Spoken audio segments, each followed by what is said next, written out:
Donc, tu disais que tu t'es inspiré de quel genre de pratique? Qu'est-ce que tu vas nous proposer?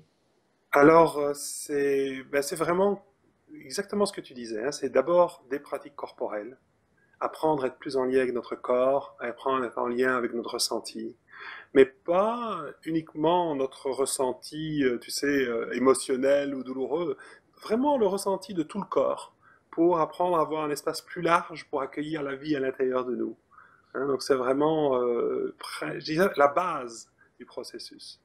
En Mhm. fait, c'est vraiment ce que dit Eckhart Tolle dans ses livres, c'est-à-dire d'apprendre à être présent à soi. D'ailleurs, la première étape de notre processus, ça s'appelle entrer en présence.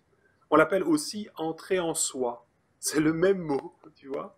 Donc, être en présence, c'est être en soi. C'est pour ça que quand on connecte à notre ressenti, quand on est touché par quelque chose, comme tu le disais par exemple à la fin du spectacle, eh bien, les gens sont simplement un peu plus en lien avec eux-mêmes. Et donc, ils n'ont rien à faire pour être bien. Oui, c'est ça. C'est à cet endroit-là que Ouais. c'est une évidence, hein, voilà.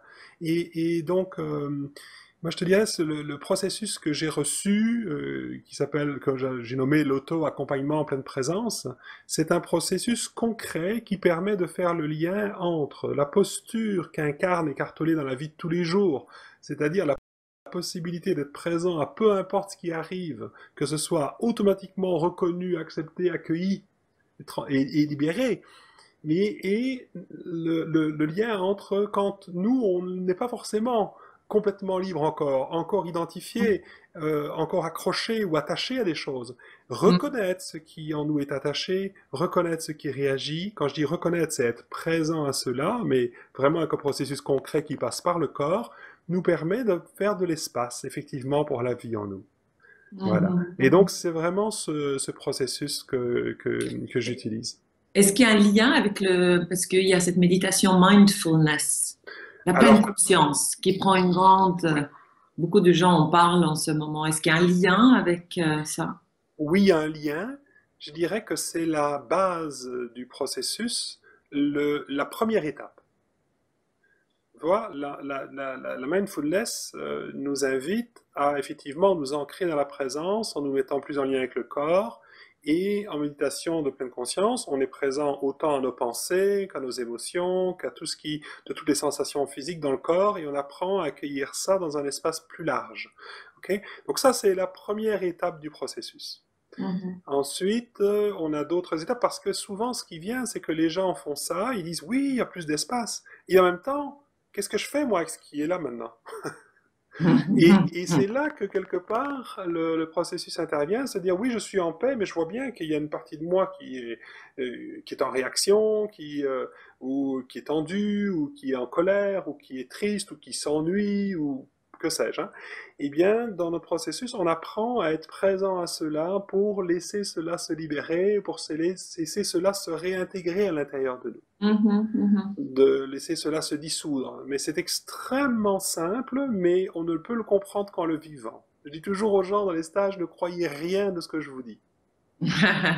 Voilà. Si ça ne correspond pas déjà à l'expérience que vous faites, ne me croyez surtout pas, restez sceptique, faites-en l'expérience. Et quand on expérimente ça, on se rend compte que c'est une grande, grande, grande simplicité. Quand on essaye de l'expliquer, de le comprendre, c'est un peu la limite du Ouais. partage qu'on peut faire ici. C'est qu'on peut avoir une idée, on peut sentir que oui, on commence à sentir un peu de quoi il s'agit. Mais on ne peut vraiment avoir confiance dans cette possibilité qu'en la vivant.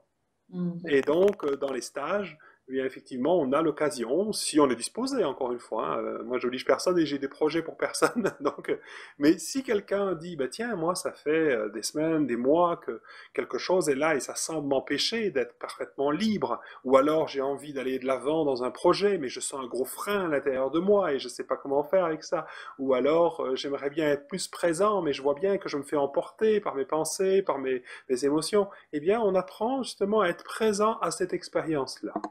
C'est-à-dire que si, quoi qu'il arrive, si on est présent à cela, bien on est présent. Si on peut accueillir ce qui se passe à l'intérieur de nous, cet espace à l'intérieur duquel on accueille ce qui se passe en nous est le même espace à l'intérieur duquel je peux accueillir la vie. Mhm. C'est un espace plus large pour la vie, donc qui fait que je perçois la vie telle qu'elle est et non plus au travers de la partie de moi qui est en réaction. Et c'est ce qu'on a dit tout à l'heure, c'est que ça change absolument tout notre expérience de la vie. C'est ça. Voilà.